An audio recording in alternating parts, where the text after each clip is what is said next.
নিনবী নগৰ শত্ৰুৰ হাতত ধ্বংস হোৱাৰ কিমান বছৰ পাছত তাৰ ধ্বংসাৱহে আবিষ্কৃত হৈছিল?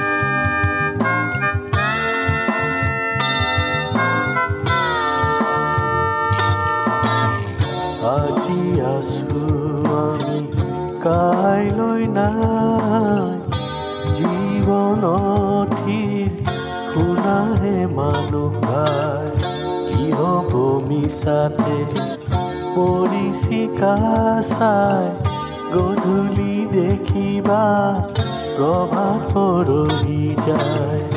আজি আছো আমি কাইলৈ নাই, জীৱনথিৰ শুনাহে মানুহ ভাই, কি হ'ব মিছাতে পৰিচিকা চাই, গধূলি দেখিবা প্ৰভাত পৰহি যায়।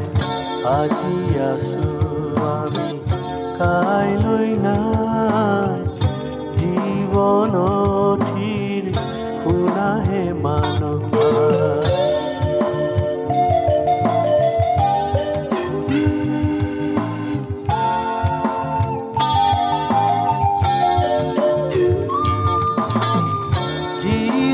সেৱা কৰা নকৰি পলম, যিচু ধৰ্মৰ আমাৰ মহান কৰম, যিচু সেৱা কৰা নকৰি পলম, যিচু ধৰ্মৰ আমাৰ মহান কৰম। সময় মিছাতে নকৰিবা ক্ষয়, যিচুৰ সেৱাৰ এই সময়। আজি আছো আমি কাইলৈ নাই, জীৱনথিৰ শুনাহে মানুহ ভাই, কি হ'ব মিছাতে পৰিচিকা চাই, গধূলি দেখিবা প্ৰভাত পৰহি যায়।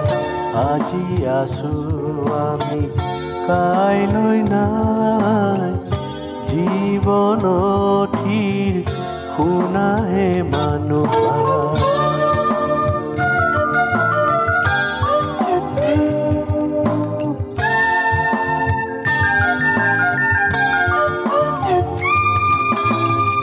যিচুৰ সেৱা কৰা নকৰি পলম, যিচু ধৰ্মৰ আমাৰ মহান কৰম, যিচুৰ সেৱা কৰা নকৰি পলম। নমস্কাৰ, আমাৰ ভক্তিবচন অনুষ্ঠানলৈ আপোনাক স্বাগতম জনাইছো। খ্ৰীষ্টীয় বিশ্বাসী লোকসকলৰ বাবে বিশেষভাৱে প্ৰস্তুত কৰা এই ভক্তিবচন অনুষ্ঠানটো হৈছে বাইবেল অধ্যয়নৰ ধাৰাবাহিক অসমীয়া অনুষ্ঠান। বাইবেলৰ গোটেই ৬৬খন পুস্তকৰে আমি ইয়াত অধ্যয়ন কৰিম।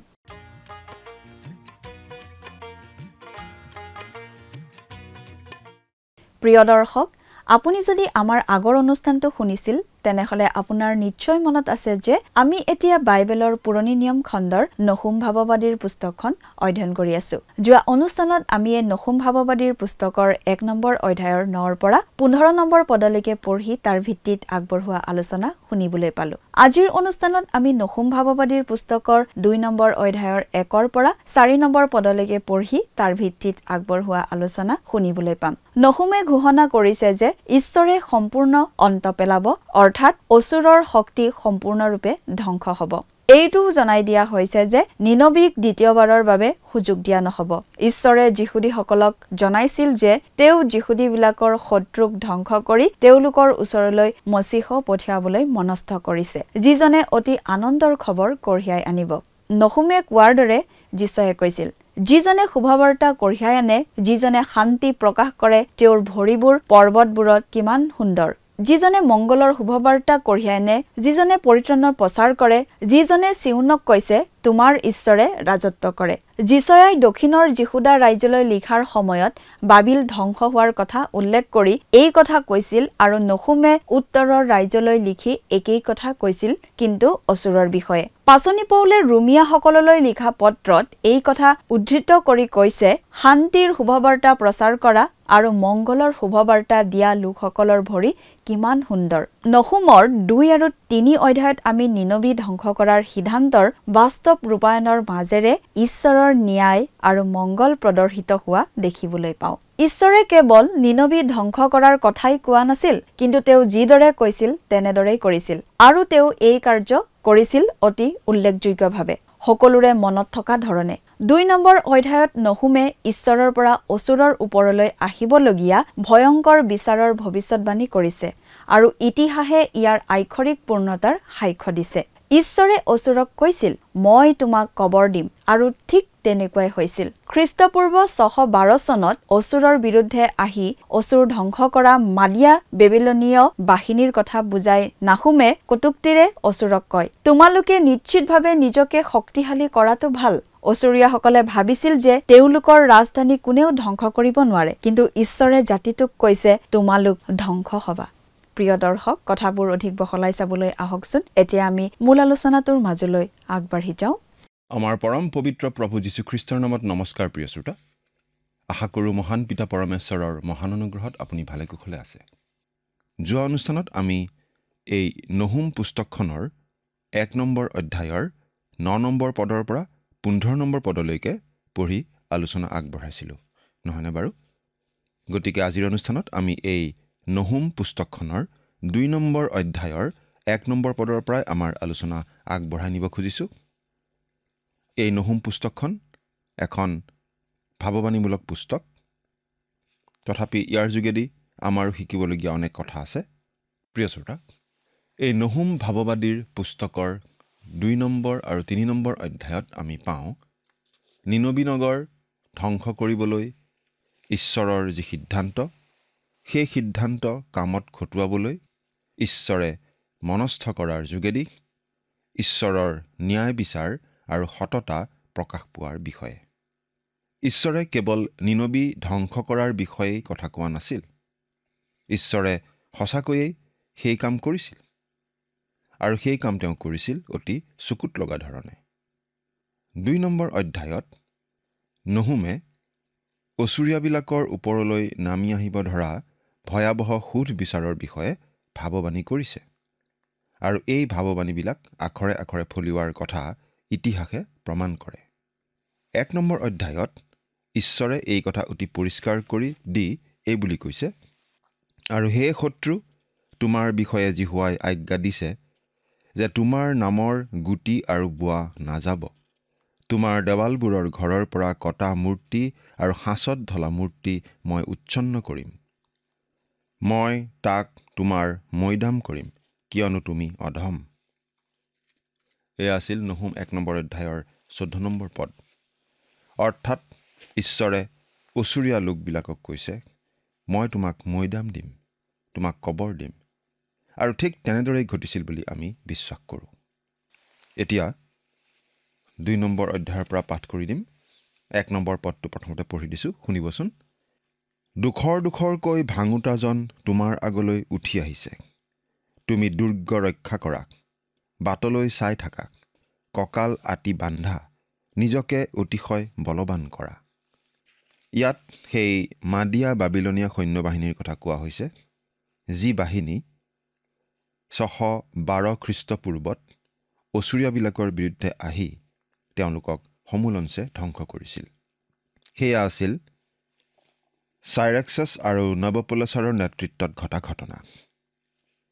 ইয়াত মন কৰিবলগীয়া কথা এইয়ে যে নহুমে অলপ কৰ্কশ আৰু চোকা ভাষাৰে অচুৰীয়াবিলাকক কৈছে, তুমি নিজকে অতিশয় বলৱান কৰা। অচুৰীয়াবিলাকে কাকো বাদ দিয়া নাছিল, সকলো ধ্বংস কৰিছিল। আৰু তেওঁলোকে ভাবি আহিছিল যে তেওঁলোকৰ ৰাজধানী নিনবী অভেদ্য আৰু তেওঁলোকে যিকোনো ধৰণৰ সুধ বিচাৰ দণ্ড প্ৰতিৰোধ কৰিব পাৰিব। কিন্তু ঈশ্বৰে এই জাতিটোক এতিয়া কৈছে, তোমালোক ধ্বংস হ'বা, তোমালোকক ধ্বংস কৰা হ'ব। 2 নম্বৰ পদটো পঢ়িম। কিয়নো জিহুৱাই ইছৰাইলৰ শ্ৰীৰ নিচিনাকৈ জাকুবৰ শ্ৰী পুনৰাই স্থাপন কৰিব, কাৰণ খালী কৰোঁতাবোৰে তেওঁবিলাকক খালী কৰিলে আৰু তেওঁবিলাকৰ দ্ৰাক্ষালতাৰ ডালবোৰ নষ্ট কৰিলে। নহুমে কৈছে যে অচুৰীয়াৰ সুধ বিচাৰৰ সময় আহি উপস্থিত হ'ল, কাৰণ ঈশ্বৰে তেওঁৰ নিজ লোকবিলাকৰ সুধ বিচাৰ কৰা কামটো সম্পূৰ্ণ কৰিলে আৰু তেওঁলোকক পুনৰ সংস্থাপিত কৰিব বিচাৰে। জাকুব আৰু ইছৰাইল দুয়োটা নাম ইয়াত ব্যৱহাৰ কৰাৰ দ্বাৰা দক্ষিণৰ জিহুদা ৰাজ্য আৰু উত্তৰৰ ইছৰাইল ৰাজ্য দুয়োখন জিহুদী ৰাজ্যৰ কথাকেই বুজোৱা হৈছে। খালী কৰোঁতাবিলাকৰ অৰ্থ হৈছে ইছৰাইলৰ শত্ৰু, বিশেষকৈ অচুৰীয়া জাতি। আৰু দ্ৰাক্ষালতাৰ ডালবোৰ মানে খুব সম্ভৱ ইছৰাইল জাতিকেই বুজোৱা হৈছে। গীতমালা 80 নম্বৰ গীতৰ 8 পৰা 16 নম্বৰ পদ চাব পাৰে।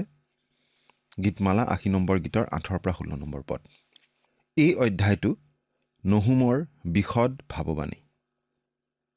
এইখিনি কিন্তু আজি আমাৰ কাৰণে সঠিক ইতিহাস। নহুমৰ প্ৰায় 100 বছৰ পাছত যি ঘটিছিল সেই ঘটনাবিলাকৰ ঐতিহাসিক বিৱৰণ।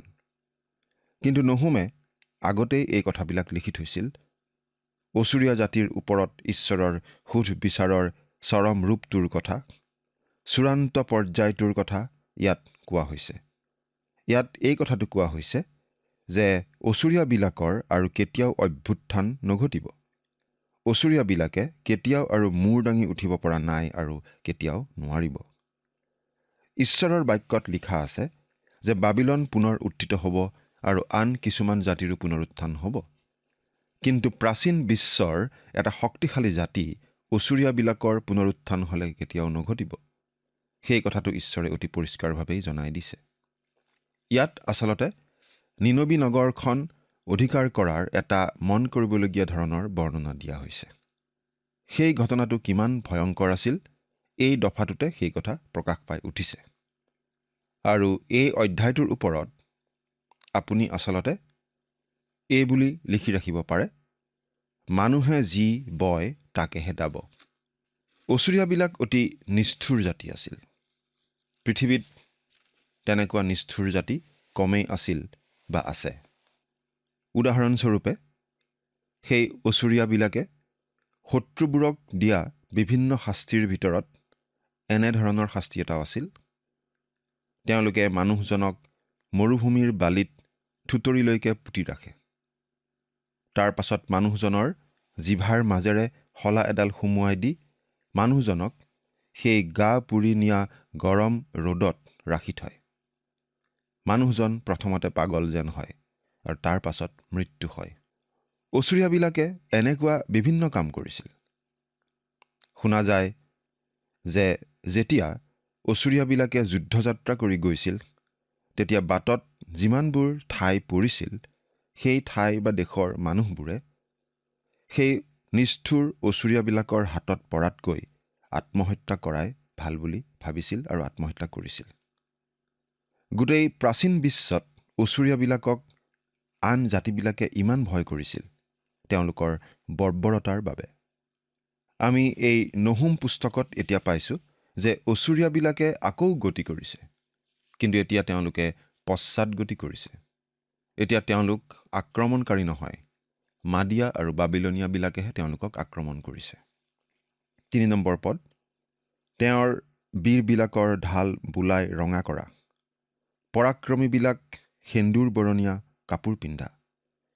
তেওঁ সাজু হোৱা দিনা ৰথবোৰৰ তীখা জিলিকে আৰু বৰচাবোৰ বৰকৈ জোকাৰ খায়।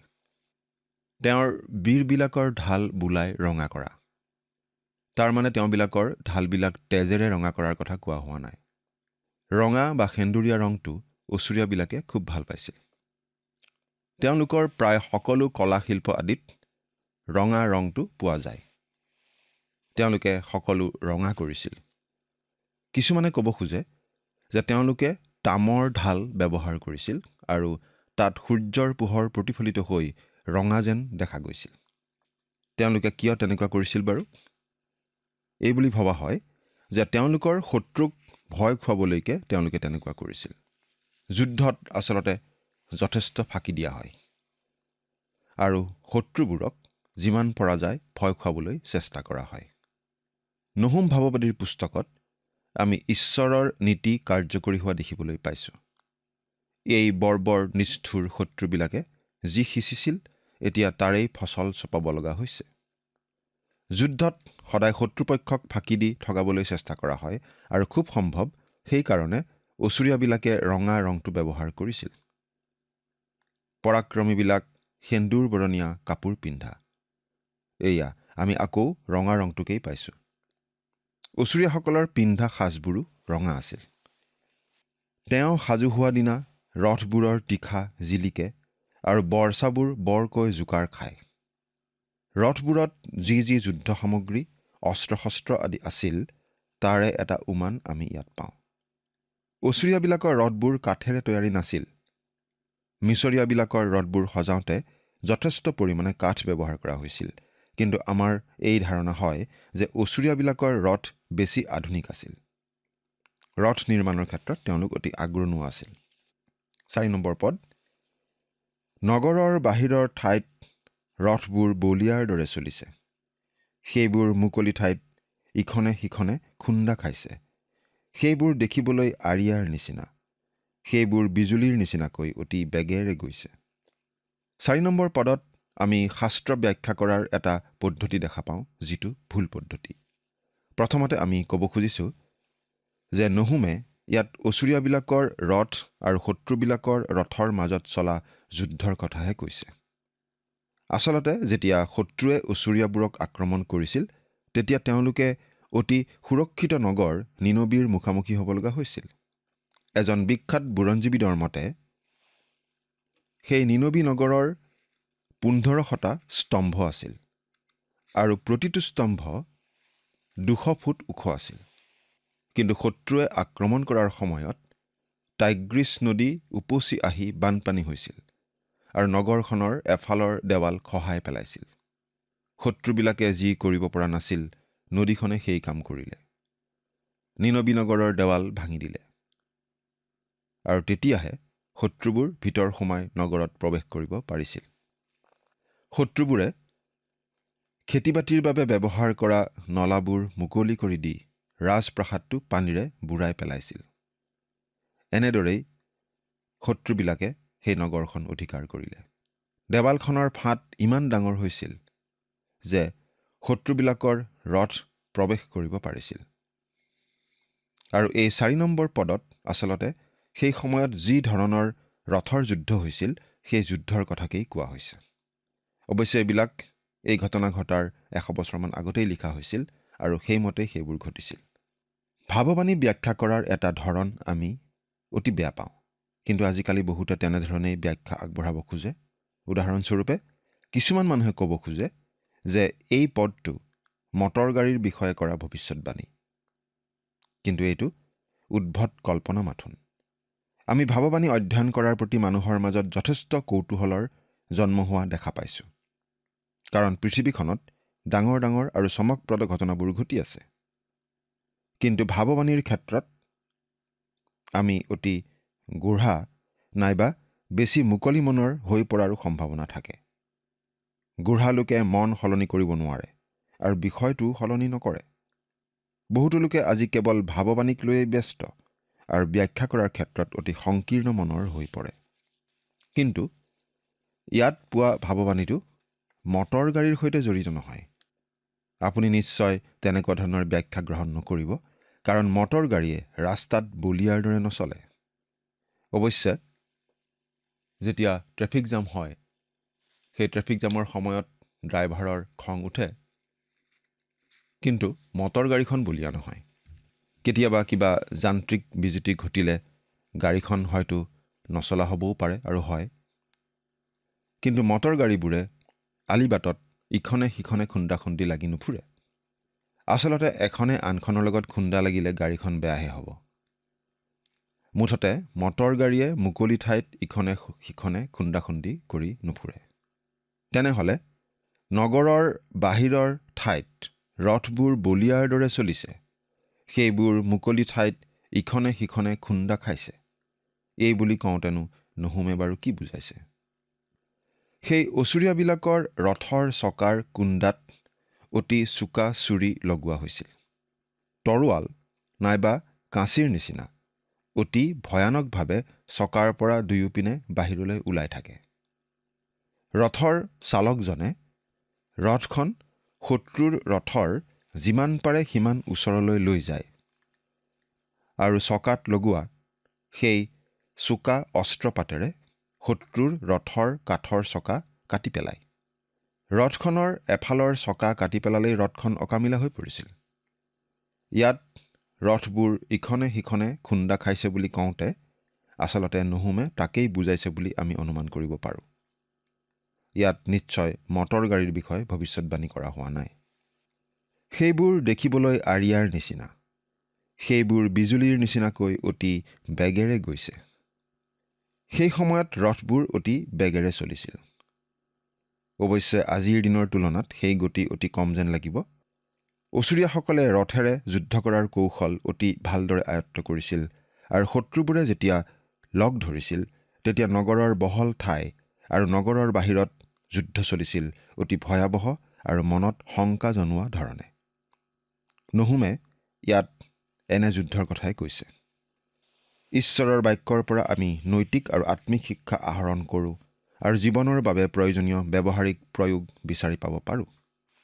কিন্তু ইয়াৰ ভাৱবাণীটো আমাৰ বৰ্তমান জীৱনৰ ক্ষেত্ৰত আক্ষৰিক অৰ্থত আমি প্ৰয়োগ কৰিব পাৰি বুলি নাভাবোঁ।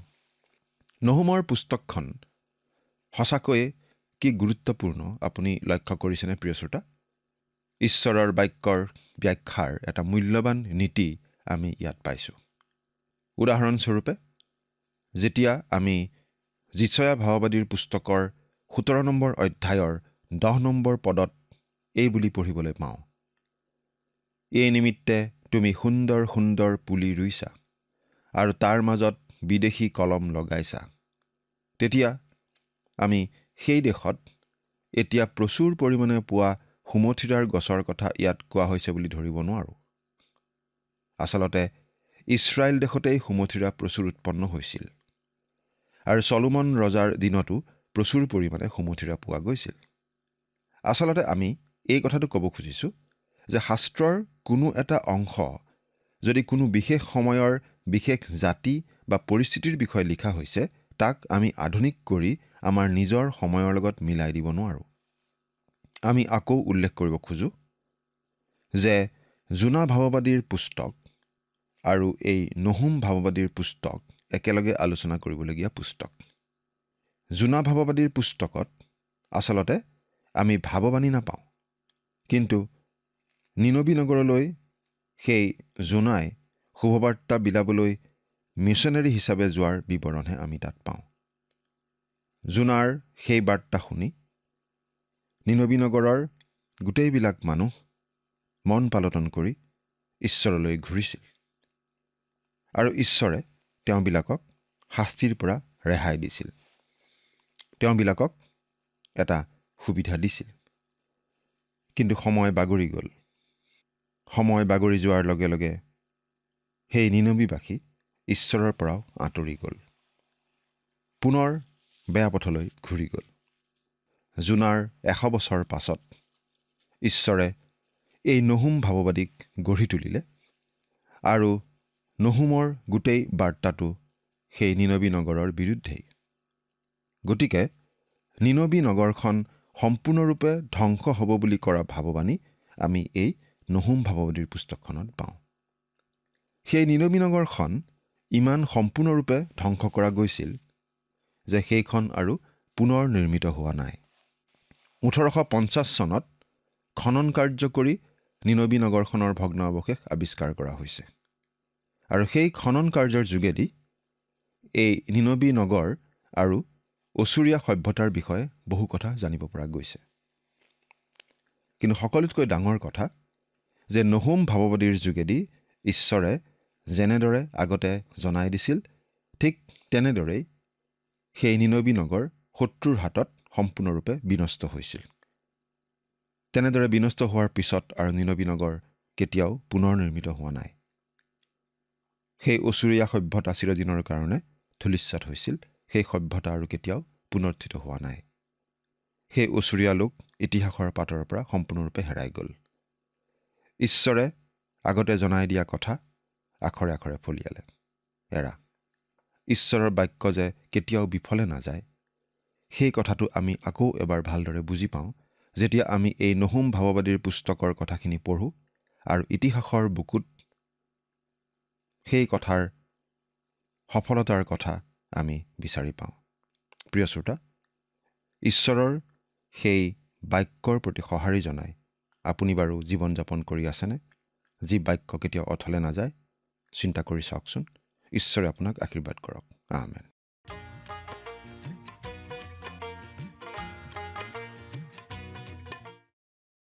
জোনা ভাৱবাদীৰ পুস্তক আৰু নহুম ভাৱবাদীৰ পুস্তক, এই সৰু সৰু পুস্তক দুখন একেলগে যায়। জোনাৰ পুস্তকত যি যি কথা আছে সেয়া আচলতে কোনো ভাৱবাণী নহয়, বৰং নিনবী নগৰত জোনাৰ মিছনেৰী কাৰ্যকলাপৰ বিৱৰণীহে। তেতিয়া নিনবীৰ গোটেই মানুহখিনিয়েই ঈশ্বৰৰ ওচৰ চাপি গৈছিল আৰু ঈশ্বৰে তেওঁলোকক বিচাৰৰ পৰা ৰক্ষা কৰিছিল। কিন্তু সময় পাৰ হৈ গ'ল আৰু তেওঁলোকে পুনৰ প্ৰভুৰ পৰা আঁতৰি গ'ল। জোনাৰ 100 বছৰৰ পাছত ঈশ্বৰে নহুমক ব্যৱহাৰ কৰিলে আৰু তেওঁৰ সমগ্ৰ বাৰ্তাটো নিনবীৰ বিৰুদ্ধে নিৰ্দেশিত। গতিকে নহুমৰ যি আছে সেয়া এই নগৰখনৰ সম্পূৰ্ণ ধ্বংস হোৱাৰ এক অতি সৰল ভৱিষ্যৎবাণী। নগৰখন ইমানেই সম্পূৰ্ণৰূপে ধ্বংস হৈছিল যে 1850 চনতহে নিনবীৰ স্থান নিৰ্ণয় কৰি খনন কৰা হৈছিল। সেই খননৰ জৰিয়তে নিনবী নগৰ আৰু অচুৰ সভ্যতাৰ বিষয়ে বহু কথা জানিব পৰা গৈছে। প্ৰিয় দৰ্শক, আজিলৈ আমাৰ অনুষ্ঠানটো ইমানতে সামৰণি মাৰিব খুজিছো। পৰৱৰ্তী অনুষ্ঠানত আপোনালোকক পুনৰ লগ পোৱাৰ আশা ৰাখিছো। সামৰণি মৰাৰ আগতে আহক খন্তেক প্ৰাৰ্থনাত মূৰ দুৱাওঁ। স্বৰ্গত থকা অতি মৰমীয়াল দয়ালু পিতৃ ঈশ্বৰ, প্ৰভু তোমাক ধন্যবাদ দিছো। প্ৰভু, তুমি যি সুন্দৰ সময় তোমাৰ পবিত্ৰ বাক্য অধ্যয়নৰ বাবে দিলা তাৰ বাবে। দয়ালু মৰমীয়াল পিতৃ ঈশ্বৰ, এই সময়তে প্ৰাৰ্থনা কৰিছো প্ৰতিজন দৰ্শকসকলৰ বাবে। প্ৰভু, তুমি তেওঁলোকক আশীৰ্বাদ কৰা আৰু প্ৰভু, তেওঁলোকে যি বাক্য অধ্যয়ন কৰি আছে এই বাক্য অধ্যয়নৰ যোগেদি তেওঁলোকে যাতে নিজৰ জীৱনটোক সম্পূৰ্ণৰূপে প্ৰভু শুধৰণি কৰিব পাৰে আৰু প্ৰভু তেওঁলোকে কোনটো শুদ্ধ সেই সকলোবিলাক যাতে সিদ্ধান্তবোৰ ভালদৰে ল'বলৈ পাৰিব, তেনে আশীৰ্বাদ তেওঁলোকৰ জীৱনত প্ৰভু তুমি দান কৰিবা। এই সকলো যাচনা মহান ত্ৰাণকৰ্তা প্ৰভু যীশু খ্ৰীষ্টৰ নামত অৰ্পণ কৰিছো। আমেন। প্ৰিয় দৰ্শক, যোৱা অনুষ্ঠানৰ প্ৰশ্নটোৰ শুদ্ধ উত্তৰটো হৈছে অপশ্যন চি 612 খ্ৰীষ্টাব্দ। আজিৰ অনুষ্ঠানৰ ওপৰত আধাৰিত প্ৰশ্নটো হৈছে যুদ্ধত শত্ৰুক ভয় খুৱাবলৈ অচুৰীয়া জাতিয়ে কি ৰং ব্যৱহাৰ কৰিছিল? অপশ্যন এ ৰঙা, অপশ্যন বি বগা, অপশ্যন চি নীলা, অপশ্যন ডি সেউজীয়া। প্ৰিয় দৰ্শক, আজিৰ প্ৰশ্নৰ সঠিক উত্তৰটো আজি সন্ধিয়া 6 বজাৰ আগেয়ে আপোনাৰ নাম আৰু সম্পূৰ্ণ ঠিকনাৰে সৈতে আমালৈ 7429840242 নম্বৰত SMS নাইবা হোৱাটছআপ যোগে প্ৰেৰণ কৰক। প্ৰিয় দৰ্শক, আপুনি যদি আমাৰ এই অনুষ্ঠানৰ যোগেদি আশীৰ্বাদপ্ৰাপ্ত হৈছে আৰু আমাৰ লগত কথা পাতিবলৈ বিচাৰিছে বা আপোনাক প্ৰাৰ্থনাৰ সহায়ো পৰামৰ্শ লাগে, তেন্তে আমালৈ 7429840242 এই নম্বৰত পোনপটীয়াকৈ ফোন কৰিব পাৰিব। ধন্যবাদ।